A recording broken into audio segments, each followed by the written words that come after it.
नमस्कार दोस्तों, free astro tutorial से एसवी भारद्वाज आपका दिल से अभिनंदन करता है। स्वागत है ज्योतिष की चर्चा में। राहु से राजयोग। जी हाँ दोस्तों, इस टाइटल पर चर्चा करेंगे। उसके पश्चात कर्क, तुला, मकर, लगन राशि के लिए गोचर फल आप जानेंगे। 12 अप्रैल 2022 से राहु मेष राशि में शिफ्ट होंगे। अभी वृषभ राशि में गोचर कर रहे हैं। राहु हमेशा वक्री गति से चलते हैं, तो उल्टी चाल चलने के कारण यह मेष राशि में शिफ्ट होंगे। तो इसका राशिफल जानेंगे आप कर्क, तुला और मकर लगन राशि के लिए। साथ में बताते हैं आपको राहु से राजयोग कब बनता है। कुछ स्थितियां आपकी जन्म पत्री में होंगी और शायद आपकी कुंडली में ऐसा राजयोग हो, उसकी चर्चा करते हैं। और राहु के खास उपाय भी वीडियो के अंतराल में बताएंगे, जिसे सुनना देखना मत भूलें। शायद एक हल्का सा उपाय आप लोगों की किस्मत बदल दे। तो चलिए विस्तार से जानते हैं।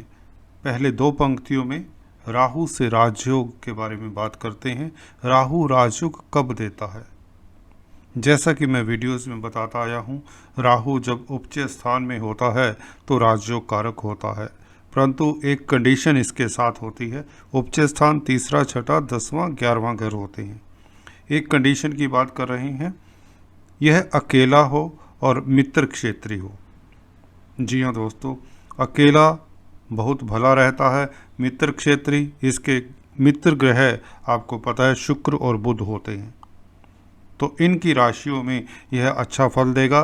3, 6, 11 और 10वें घर में हो, अगर आपकी राशि से, आपके लगन से, खासकर जन्म पत्री की बात करें तो यह लगन से फिर 3रे, 6ठे, 10वें, 11वें घर में होना चाहिए। दूसरे योग भी बनते हैं केंद्र और त्रिकोण में जब राहु होता है। दूसरी, ये भी प्रबल राजयोग होते हैं जब केंद्र में होता है। लगन में हो जब राहु, तो व्यक्ति एम्बिशियस होता है। बताता आया हूँ आपको, चर्चा नहीं करेंगे इसके ऊपर। लगन में लग्नेश के साथ हो या योग कारक प्लैनेट के साथ हो लगन में राहु जब, या मित्र शुभ प्लैनेट कहें, उस लगन के लिए जो शुभ प्लैनेट है। फॉर एग्जाम्पल मकर लगन की ही बात करें, अगर लगन में राहु है तो यह शनि के साथ हो सकता है, चलेगा। लग्नेश है, शशि योग बना रहा है। हाँ, शशि योग को थोड़ी सी दिक्कत तो होगी। और शुक्र के साथ हो सकता है, योग कारक हैं शुक्र। मित्र राशि में शुक्र अच्छा फल देंगे। राहु भी अपनी दशा अंतरदशा में शुक्र का भी फल देंगे और शनि का फल देंगे। इसके साथ अगर बुध के साथ हो, जी हाँ, बुध भी मित्र है, बुध भी भाग्य का मालिक है मकर लगन के लिए। तो यहाँ पर इन स्थितियों में इसी तरह से 4th हाउस में, 5th हाउस में, 7th हाउस को छोड़ दें अगर आप, तो उत्तम रहेगा। और 9th हाउस में, 10th हाउस में इस तरह की स्थिति में हो हर लगन के लिए। फॉर एग्जांपल दूसरा लगन ले लें, तुला लगन ले लें। तुला लगन के लिए बात करें तो अगर यही राहु लगन में हो, शुक्र के साथ हो, बुध के साथ हो, शनि के साथ हो, तो भी राहु अपनी दशा अंतरदशा में अच्छा फल देगा। तो ये राजयोग कारक होने की स्थितियां होती हैं राहु की।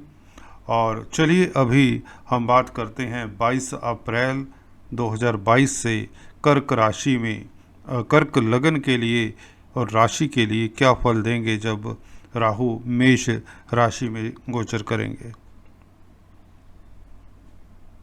चलिए इस चार्ट के ज़रिए से आपको डिटेल में समझाता हूँ किस तरह के फल देंगे। यहाँ पर आप लोगों के अभी बता दें 11वें घर में गोचर कर रहे हैं वृषभ राशि में, जैसा कि आप देख रहे हैं। और 10th हाउस में, जो कि दूसरा उच्च स्थान होता है, यहाँ पर भी राहु बहुत बढ़िया काम करते हैं, आपको ऊंचाइयाँ देते हैं। आपका कार्यस्थल पर वर्चस्व बना रहता है, प्रमोशन होती है। अगर आप पॉलिटिक्स इत्यादि में हैं तो इसमें निश्चित तौर से इलेक्शन जीतते हैं। आप कॉम्पिटिटिव एग्ज़ाम्स में सफल होते हैं, आपको नया पदभार मिलता है, सोसाइटी में रिस्पेक्ट के साथ साथ आपके पास धन आता है, धन की कमी नहीं रहती। या यूँ कहें, अगर आप व्यापारी हैं तो व्यापार आपका चलता है, नया बिजनेस करने की संभावना रहती है। और परंतु कर्क लगन तथा राशि वालों, आपके यहाँ पर 10th हाउस में कोई मैलिफिक ग्रह नहीं होना चाहिए। मेष राशि में अगर कोई आपकी कुंडली में, जन्म कुंडली में मेष राशि में शनि, मंगल, सूर्य, राहु, केतु ही बैठे हुए हैं आपके नेटल चार्ट में, जन्म लगन में, तो उसका राहु का गोचर यहाँ से दिक्कत दे सकता है 10वें घर को। अगर यह खाली है तो बहुत शुभ है, शुभ प्लैनेट है, तो फिर भी कोई इतनी दिक्कत की बात नहीं। परंतु जैसे चंद्रमा के ऊपर, चंद्रमा आपका लग्नेश होकर 10वें घर में है तो दिक्कत दे सकता है लग्नेश को। परंतु अगर गोचर की बात करें, यह 10th हाउस में मुख्यतः अच्छा ही प्रभाव देता है। धन आता है, तरक्की होती है, पद प्रतिष्ठा मिलती है और आपका प्रभाव क्षेत्र, आपका सोशल सर्कल बढ़ता है, आपकी इज्जत मान में बढ़ोतरी होती ही होती है। हाँ, यदा कदा कुछ न कुछ दिक्कतें भी आती देखी गई हैं राहु के इस गोचर में, परंतु वह दिक्कतें इतनी नहीं होती। कुल मिलाकर यह आप लोगों को प्रॉपर्टी देता है, ज़मीन जायदाद देता है, धन देता है, और आप अगर जॉब करते हैं तो उसमें प्रमोशन के योग बनाता है और आपका स्थानांतरण मनचाही जगह पर होने की योग भी बन जाया करते हैं। इसमें नक्षत्र इत्यादि के ऊपर भी चर्चा करेंगे डिटेल में अगले किसी वीडियो में, किस नक्षत्र में राहु हो तो कैसा फल देते हैं। तो मेष राशि में यह 22 अप्रैल से अगले 1.5 साल रहेंगे तो आपका 10वां घर होगा, तो कार्यस्थल पर आपकी उन्नति ही होगी, धन लाभ होगा, आप यशस्वी रहेंगे, आपका कीर्ति बढ़ेगा। यहाँ पर इनकी दृष्टियों की अगर चर्चा कर ले चलते चलते, इनकी पंचम दृष्टि 2nd हाउस के ऊपर होती है और 7th दृष्टि जो कि इतनी शुभ नहीं मानी जाती। 9th एस्पेक्ट इनका 6th हाउस के ऊपर, गर्म ग्रह हैं। 6th हाउस के ऊपर एस्पेक्ट होने से आपको बैंक से लोन मिल सकता है, आप शत्रुओं को पराजित करेंगे, कोर्ट कचहरी में आपकी जीत होनी तय है। जॉब के मैटर्स हों तो उसमें प्रमोशन हो सकती है, नौकरी में प्रमोशन हो सकती है। ज़मीन जायदाद के मसले कई बार बीच में लटक जाते हैं, परंतु आप नई प्रॉपर्टी बनवाना चाहते हैं तो उसके लिए आपको सपोर्ट ही करता है राहु, क्योंकि मित्र का घर है, तुला राशि है। दूसरे घर में फैमिली के मैटर्स के ऊपर आपका ध्यान ज़्यादा रहता है, बैंक बैलेंस कभी अप कभी डाउन होता है, परंतु फिर कुल मिलाकर आप लोगों को यहाँ पर फ़ायदा ही फ़ायदा होता है, लाभ ही लाभ होता है। चलिए अभी बात करते हैं तुला लगन तथा राशि की। तुला लगन के लिए 7वें स्थान में यहाँ पर पोजीशन देखिए, मैरिज का घर है और राहु जैसे दैत्य प्लैनेट का मैरिज के घर में, प्यार मोहब्बत के घर में क्या काम।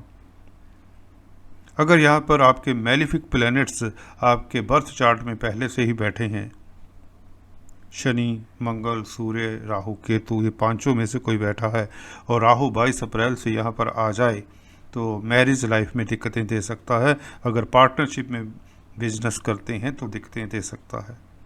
अंत में वीडियो के मैं उपाय बताऊंगा 2-3, जिसे करने से आप राहु के इस गोचर से, जो कि 22 अप्रैल से मेष राशि में आएंगे, अभी आपके 8वें स्थान में हैं, जो कि इतने शुभ नहीं कहे जा सकते, हालांकि इतने बुरे भी नहीं कहे जा सकते क्योंकि मित्र के घर में उच्च के हैं, बल्कि कुछ लोगों के लिए यहाँ पर वृषभ राशि में, शुक्र की राशि में अचानक से धन लाभ की स्थितियाँ बनाते हैं, लॉटरी के योग बनाते हैं 8वें स्थान में, क्योंकि उच्च के होते हैं।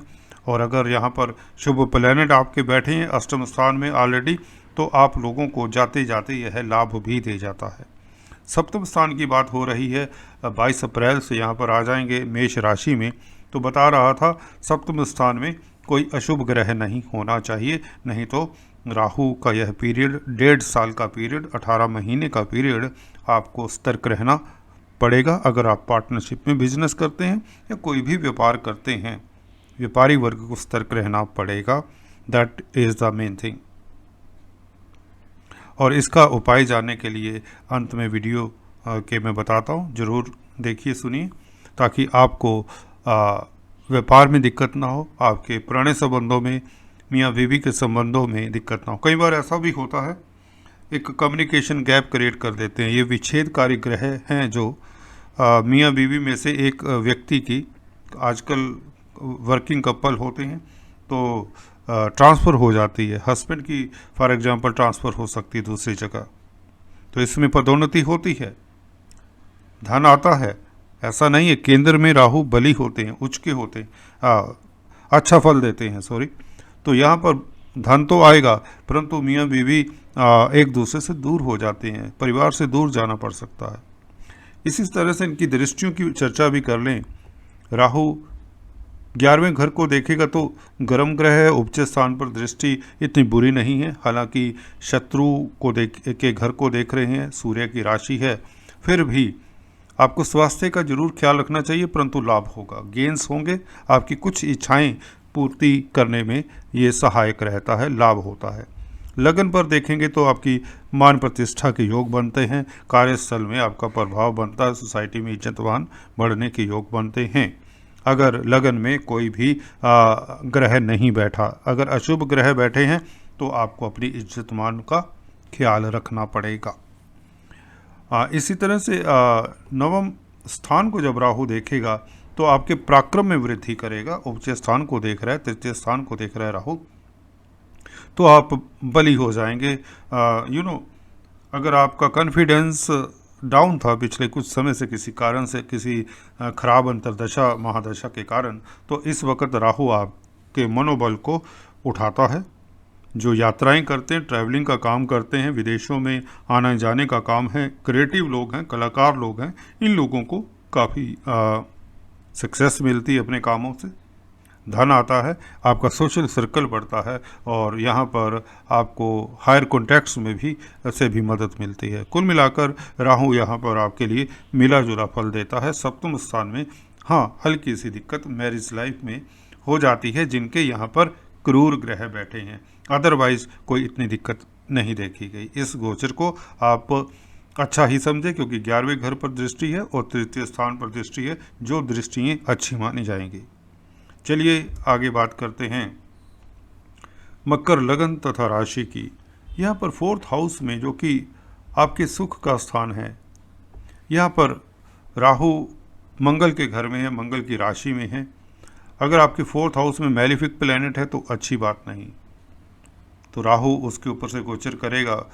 राहु का गोचर किसी भी अशुभ प्लैनेट के ऊपर से, जैसे फॉर एग्जांपल मंगल ही बैठे अपनी राशि में, तो मंगल के बैठने का मतलब या मदर को कष्ट हो सकता है, प्रॉपर्टी से दिक्कत हो सकती है, ज़मीन जायदाद के मसले आपको तंग कर सकते हैं, भाइयों के साथ प्रॉब्लम हो सकती है अगर आपके 4th हाउस में मंगल हैं। इसी तरह से अगर चंद्रमा है, चंद्रमा मन का भी कारक है, माता का भी कारक है, तो मदर का स्वास्थ्य को दिक्कत हो सकती है, आपको बेचैनी दे सकता है, जिनके खासकर चंद्रमा कमज़ोर हैं। पब्लिक डीलिंग का स्थान होता है तो आपको अपनी छवि का ख्याल रखना चाहिए, पब्लिक में ओपनली कोई कमेंट ऐसा नहीं करना चाहिए जिससे आपकी छवि के ऊपर राहु का गलत प्रभाव पड़े। तो राहु यहाँ पर अगर 4th हाउस आपका खाली है, उसमें कोई प्लैनेट नहीं है, तो राहु इतना बुरा फल नहीं देते, बल्कि कुछ लोगों को कोई प्रॉपर्टी बन जाती है, ऐसे में ज़मीन जायदाद से फ़ायदा हो जाता है, विदेश जाने का मौका मिलता है, घर से दूर, क्योंकि ये घर का आपके होम का घर है, होम का भाव है, आपके घर का या से दूर जाना यहाँ पर निश्चित हो जाता है।